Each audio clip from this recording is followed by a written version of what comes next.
걱정이 취미세요?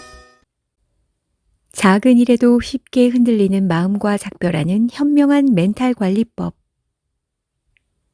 세상에 문제 없는 인생은 없다. 그리고 문제를 해결하고 싶다면 우선 진정부터 해야 한다. 어쩔 수 없다. 나는 계속해서 제발 진정해 라거나 닥치고 정신 차려 같은 말을 할 것이다. 그렇다고 당신을 탓하거나 비난할 마음은 없다. 오히려 동기와 의욕을 불어넣어 주고 싶을 뿐이다.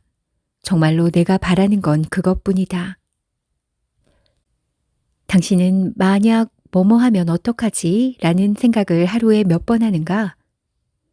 당신은 일어나지도 않은 일 또는 일어나지 않았을 뿐만 아니라 실제로 일어날 확률도 낮은 일을 걱정하느라 얼마나 많은 시간을 보내는가? 당신은 이미 일어난 일에 대처하는 대신 머리를 싸매고 괴로워하면서 얼마나 많은 시간을 낭비하는가? 새 질문에 대한 내 대답은 엄청나게 많이다. 아마 당신 대답도 별반 다르지 않을 것이다. 걱정의 굴레에서 탈출하라. 걱정하기라는 말에는 서로 다른 하지만 어느 정도 연관된 두 가지 의미가 들어있다. 그것은 어떤 문제에 대해 불안해하며 애를 태우는 것도 의미하지만 그 문제를 계속 만지작거리고 비벼대다가 결국 더 악화되게 하는 것도 의미한다. 스웨터의 실밥 하나가 삐쭉 튀어나왔다고 치자. 내가 그렇듯이 아마 당신도 눈에 띄는 실밥을 잡아당기고 싶은 충동을 느낄 것이다. 당신은 그 실밥이 가져올 결과를 추측해 보면서 문제를 진단한다. 실밥이 이미 얼마나 풀어진 거지? 이걸 어떻게 해결해야 할까? 그런데 만일 계속 실밥을 잡아당기면, 그러니까 그곳을 수선하는 대신에 자꾸만 만지작거리며 잡아 뜯으려다 보면 어느 순간 한쪽 소매 전체가 없어질지도 모른다. 그러면 당신의 마음도 스웨터도 너덜너덜해진다. 그런 마음 상태가 될 때 당신은 그저 어떤 문제에 대해 걱정할 뿐만 아니라 그 문제를 물고 흔들어대고 있는 것이다. 그리고 어느 쪽으로든 걱정은 문제를 더 악화시킨다. 이런 안타까운 전개는 굉장히 흔하게 목격된다. 약한 불안감을 초래하는 걱정거리도 이성을 잃기 직전까지 몰고 가는 걱정거리도 마찬가지다. 어떤 종류의 불안은 꽤 타당하다. 예컨대 한밤중에 사막을 달리다가 갑자기 차에 기름이 떨어지면 어떡하지? 하는 걱정 같은 건 충분히 할 만하다. 하지만 그렇지 않은 걱정도 있다. 예를 들면 이런 것이다. 여자친구가 나한테 화가 나 있으면 어떡하지? 어제 내가 보낸 문자를 틀림없이 읽었는데 답장을 안 했어. 내가 뭘 잘못한 건가? 앞으로 당신의 모든 걱정을 다스릴 방법을 알려주겠다. 통제할 수 없는 것은 받아들이고 통제할 수 있는 것에 생산적으로 집중하는 법을. 나는 그걸 걱정 탈출 기술이라 부른다. 이것은 머릿속 공간 정리를 기본 개념으로 하며 다음 두 단계로 구성된다. 1단계, 마음을 가라앉히고 진정한다.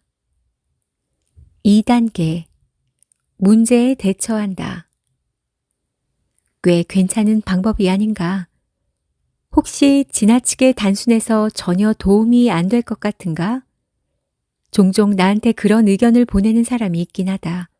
그러나 지나치게 단순하지만 끝내주게 유용한 방식이 내 스타일이다. 나는 항상 걱정을 달고 사는 사람이었다. 뭐뭐 하면 어떡하지? 라는 생각이 마치 약에 취한 피라미들처럼 머릿속을 빙빙 돌아다녔다. 일어나지도 않을 일을 걱정하며 초조해했다. 일어날 가능성이 있거나 없는 것에 강박적으로 집착했다. 그리고 무슨 일이 터지면 완전히 멘붕에 빠져 갈피를 잡지 못했다. 하지만 지난 몇 년간 그런 걱정과 불안을 최소한으로 줄이는 방법을 깨달았다. 물론 지금도 걱정에서 완전히 벗어나지는 못했지만 불안에 휩싸이는 일이 줄었고 이제 더는 두려움에 마비되지도 않는다. 또 기대에 못 미치는 결과나 부당한 일을 겪었다는 기분 때문에 미치기 일보 직전까지도 가지 않는다. 확실히 예전보다 나아졌다.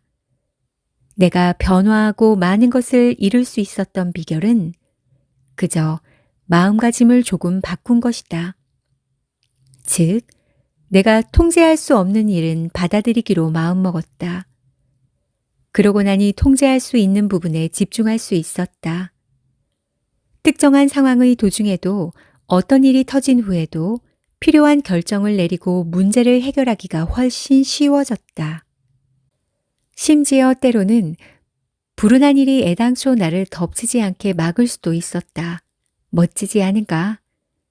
나는 발생 확률이 낮은 일을 계속 곱씹는 바보짓을 멈추고 그 대신 실현 가능성이 큰 결과를 만들어내는 데 집중하는 법을 깨달았다.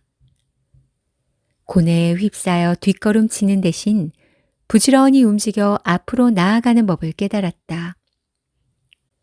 그리고 무엇보다 일어날지 모르는 일에 대한 걱정과 일이 실제로 닥쳤을 때 대처하는 것을 구분할 줄 알게 되었다. 당신도 이 모든 걸 배울 수 있다. 자신이 통제할 수 없는 일 때문에 멘붕에 빠지지 말고 합리적인 결정을 내릴 줄 아는 사람이 되어 문제를 악화시키는 대신 해결하는 법. 당신도 배울 수 있다. 1. 이미 일어난 일을 인정해라. 2. 자신이 통제할 수 없는 것을 받아들여라. 3. 자신이 통제할 수 있는 것에 집중해라. 명심하자. 나는 당신의 걱정이나 문제가 무의미하다고 말할 생각도 없고 그것을 최소한으로 줄여줄 수도 없다. 거기에 대처하도록 도와주는 게 내 목표이다. 그 첫 단계는 마음을 가라앉히는 것이다.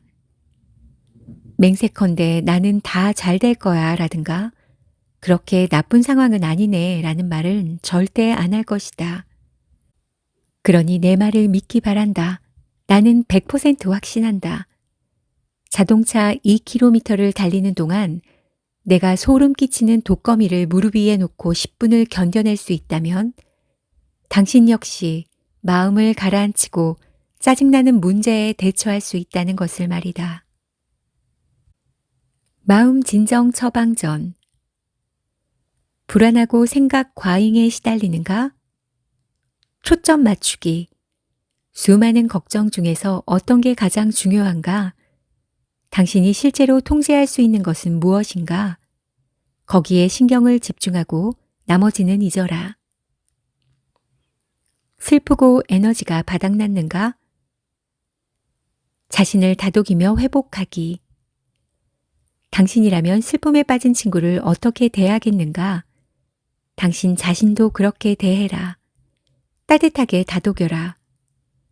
낮잠 자기, 목욕하기, 칵테일 마시기, 좋아하는 드라마나 애니메이션 정주행하기. 우울한 기분을 떨쳐내고 기운과 웃음을 되찾는 데 도움이 될 것 같다면 뭐든지 해라. 분노가 치밀고 상황은 더 악화되고 있는가? 한 발짝 떨어져 생각하며 이성 찾기. 계속 회피하면서 괴로움을 연장하고 있는가? 문제 마주하기. 문제를 인정하는 방향으로 한 발짝 움직여라. 아주 조금이라도 상관없다. 문제가 뭔지 크게 소리를 내어 말하라. 김서린 욕실 거울에 적어라. 걱정거리랑 최대한 비슷하게 생긴 주술 인형을 만들어라. 그렇게 할 수 있다면 평정으로 가는 길에 이미 올라선 것이다.